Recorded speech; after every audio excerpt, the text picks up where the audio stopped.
বিয়ে বাড়িতে বসে আছে, সবাই শুধু আমাকেই দেখতেছে।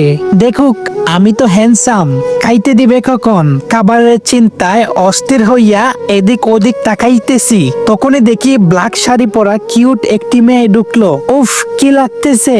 আর একটু পর দেখি নীল শাড়ি পরা আরেকটি মেয়ে ঢুকতেছে। ব্যাপারটা কি, দুনিয়ার সব কিউট মেয়েরা কি এই বিয়ে বাড়িতে আইসা পড়লো নাকি? যাই হোক তাতে কি, আমি তো ক্রাশ খামই। কিছুক্ষণ পর দেখি কয়েকটা মেয়ে একসাথে দাঁড়াইয়ে ছবি তুলতেছে। বাবা রে বাবা, একটা সে আর একটা চুম্মা লেভেলের কিউটের ডিব্বা।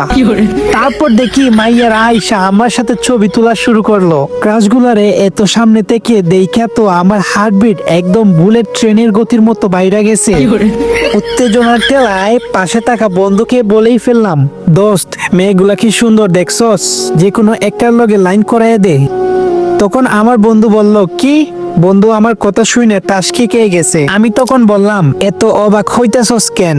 ক্রাশ খাইছি, পারলে সেটিং করে দিবি, না পারলে নাই, এমন করে এক্সপ্রেশন দিতেছস কেন? তখন আমার বন্ধু যা বললো সেটা শুনে তো আমার হার্ট অ্যাটাক করার মতো অবস্থা। বন্ধু আমাকে কি বলে সেটি শোনার আগে এই সুন্দর ছবিটির জন্য একটি লাইক করে সাবস্ক্রাইব করে দিবেন। আর লাইক সাবস্ক্রাইব না করলে আমি বুঝে নিব এই ছবিটি আপনার কাছে সুন্দর লাগে নাই। তখন আমার বন্ধু বলল, এইবার তো সুন্দরী মেয়ে দেখলে ক্রাশ খাওয়া বন্ধ কর সালা। সালা এটা তোর বিয়া বাড়ি, আজকে তোরই বিয়া।